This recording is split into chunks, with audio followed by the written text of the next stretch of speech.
Tutorial for Multistim switch.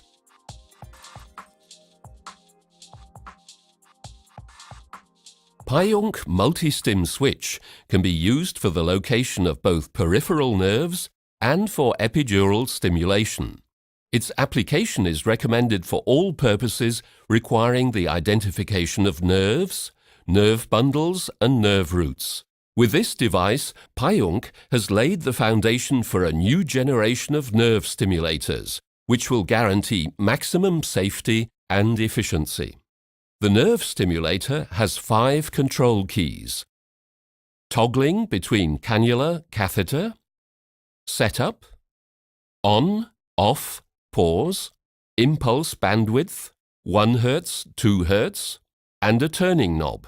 The digital display indicates the following: impulse bandwidth, battery condition, patient resistance, current intensity, actual patient current, active output, impulse emission.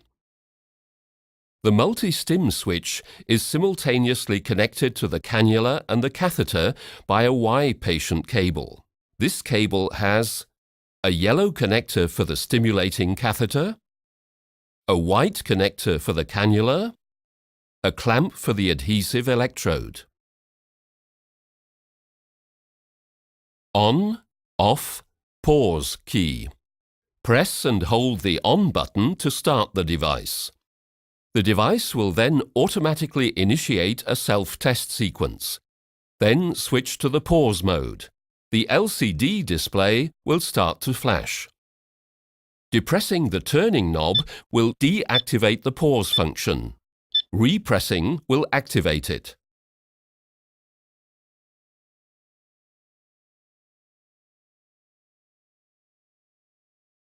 Pulse width. The bandwidth of the stimulation impulse can be changed by pressing this button. The value of the current intensity and the milliampere dimension will disappear from the display. Now the stimulation impulse bandwidth, which is indicated in the upper right-hand corner of the display, can be adjusted to the desired value, between 50 microseconds and 1.0 milliseconds, with the aid of the turning knob. Pulse repetition frequency. The desired pulse repetition frequency can be selected with this button: 1 Hz, 2 Hz. Output channel. The Multistim switch provides 2 alternative options for stimulation: via a cannula or through a stimulating catheter. This switchover function enables the anaesthetist to toggle between the catheter and the cannula. If stimulation by cannula is activated, then a needle symbol will appear on the display. The maximum stimulation current intensity will be 6 milliamperes.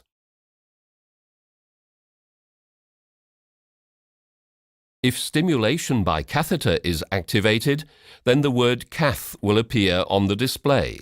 Here, the maximum stimulation current intensity will be increased to 20 milliamperes and will correspond with the specific requirements of epidural stimulation. The intensity and the frequency of the stimulation current, as well as the impulse bandwidth, can be adjusted and preset separately at any time for the 2 outputs, cannula and catheter. Display of patient resistance. Incorrect placement of the cannula is recognized immediately through continuous indication of the patient resistance. The Multistim switch therefore provides an essential advantage regarding safety for the patient. Medical studies conducted under the direction of Dr. Ban Tsui have confirmed that patient resistance will increase distinctly in cases of intraneural, intravascular and intrathecal punctures. The actual value of the patient resistance is indicated in analog form by 2 bar graphs at the bottom edge of the display. The lower bar graph indicates resistances between 0 and 20 kiloohms at a resolution of 0.5 kiloohms. The upper bar graph shows values between 20 and 60 kiloohms at a resolution of 1 kiloohm. An acoustic signal will be emitted for double safety if the predefined threshold value of the patient resistance is exceeded. This threshold value can be individually determined in advance via the Setup button. In this example, 25 kiloohms. Setup. Various program options can be defined by pressing the Setup button. Setup Level 1. The volume of the warning and monitoring sounds can be adjusted in Level 1. The scale ranges from 0, that is, monitoring and warning sounds are turned off, to 4, which is very loud. The adjustment of the volume is carried out by turning this knob. The Setup button must be pressed for at least 2 seconds to store the selected value permanently. A monitoring sound will be emitted upon successful storage. Then the device will switch to pause mode automatically. Setup Level 2. The cannula mode can be adjusted in Level 2. Individual stimulation parameters differing from the manufacturer's default settings can be defined. The following should be observed. The settings for the frequency and the impulse bandwidth must be adjusted in normal operation. That is, before pressing the Setup button for the first time. The intensity of the current can still be varied in the Setup function by turning this knob. The factory settings for the cannula mode are pulse width 100 microseconds, stimulation frequency 2 Hz, stimulation current 1.5 milliamperes. The Setup button must be pressed for at least 2 seconds to permanently store the values currently indicated on the display. A monitoring sound will be emitted upon successful storage. Then the device will switch to pause mode automatically. Setup Level 3. The catheter mode can be adjusted in Level 3. Individual stimulation parameters differing from the manufacturer's default settings can be defined. The following should be observed. The settings for the frequency and the impulse bandwidth must be adjusted in normal operation, that is, before pressing the Setup button for the first time. The intensity of the current can still be varied in the Setup function by turning this knob. The factory settings for the catheter mode are pulse width 0.5 milliseconds, stimulation frequency 1 Hz, stimulation current 2.0 milliamperes. The Setup button must be pressed for at least 2 seconds to permanently store the values currently indicated on the display. A monitoring sound will be emitted upon successful storage. Then the device will switch to pause mode automatically.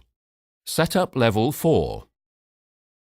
The threshold value at which the acoustic signal for the patient resistance will change can be adjusted in Setup Level 4. This setting applies for both the cannula and the catheter. Below the threshold value, single sound pulses will be emitted for every stimulation impulse. Beyond the adjusted threshold, a double sound pulse will be emitted for every patient stimulation impulse.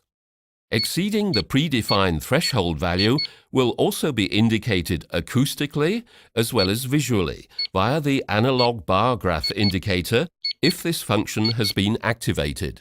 This safety function is based on the findings of Dr. Ban Sui that the patient resistance will increase significantly if the cannula penetrates the nerve wall. It is therefore possible for the first time to recognize and correct intraneural cannula placement in advance before anesthetic is injected. In our example,